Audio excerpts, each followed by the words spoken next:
I never thought my sweet wife was capable of this until I found her second phone. For most of our marriage, I believed stability mattered more than passion. I'm Nathaniel Brooks, 43, married to Eliza for 12 years. Friends called us steady. Reliable. The kind of couple people point to when chaos hits their own lives. Eliza was warm, thoughtful, remembered birthdays, brought soup when I was sick, kissed my cheek before work. I worked logistics for a regional firm, long hours, decent pay, nothing flashy. We built a quiet life. Mortgage paid on time. 2 cars. Sunday routines. I thought that was love growing up. Somewhere around year 9, things softened into distance. Not fights. Not explosions. Just less laughter. Less eye contact. She spent more time online, always smiling at something on her screen. I told myself it was harmless. Everyone scrolls. Everyone needs space.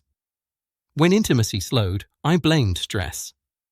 When conversation shortened, I blamed myself for being tired. I adjusted. Cooked more. Listened harder. Tried not to ask questions that might sound needy. I thought patience was maturity. The first real crack came from something small. I was looking for a charger in her nightstand while she showered. I found a phone. Not her phone. Different case. No cracks. Fully charged. My first thought was simple confusion. Maybe an old work device. Maybe a replacement she hadn't switched yet. I didn't panic. I didn't snoop immediately. I waited, which in hindsight says a lot about who I was then. That evening, I asked casually, holding it up like it meant nothing. She froze for half a second. Just half. Then smiled too quickly and said, "Oh, that? It's nothing. I forgot to tell you. It's for work." Her job in community outreach had never required a second phone. She never mentioned it again. Neither did I. But something settled in my chest, heavy and cold. Over the next week, I noticed patterns. The phone never left her purse.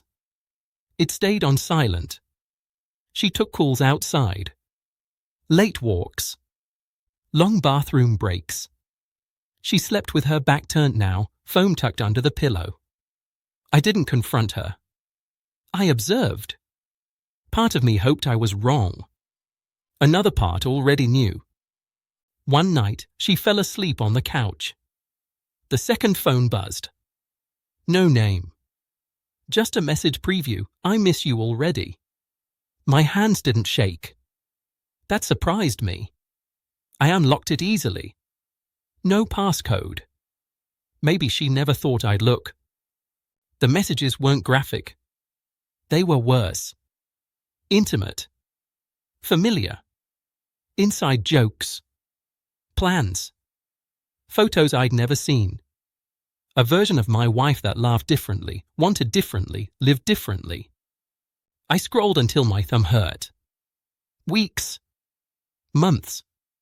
A name repeated, Oliver. No last name. UK number. They talked about hotels. About how hard it was to wait. About me, without cruelty, which somehow hurt more. "He's a good man," she wrote once. I just don't feel that way anymore. I set the phone down exactly where I found it. I didn't wake her. I didn't shout. I went to bed and stared at the ceiling until morning. Clarity arrived quietly. The distance. The silence. The absence. None of it was random. The next day, I didn't change my routine. I went to work.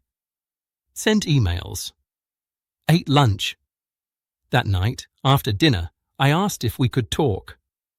She sighed like it was an inconvenience. I asked about the phone. Her face changed. Not fear. Relief. Like a performance had ended. She sat back and said, "I was going to tell you." I asked how long. She told me the truth, finally. 8 months. Emotional at first, then physical during conferences. She said it wasn't about me. She said she still cared. She said she didn't mean to hurt me. I listened without interrupting. When she finished, I asked one question. Were you ever going to stop? She didn't answer. She just looked down. That was enough. I stood up, told her I was leaving. Not permanently. Not yet. I packed a bag, clothes, laptop, toothbrush. She followed me to the door, crying now, asking what this meant. I told her exactly what it meant. It means I'm done pretending I don't see what's in front of me. I stayed with my cousin in Bristol for a week. Slept better than I had in years. Thought constantly. Not about her betrayal, but about myself. How easily I'd accepted less. How loyalty without honesty becomes self-erosion. When I returned, the house felt different. Quieter. She tried to talk. Apologized again. Offered counseling.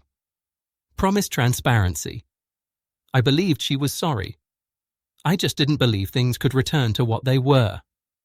Trust doesn't reset. It rewrites.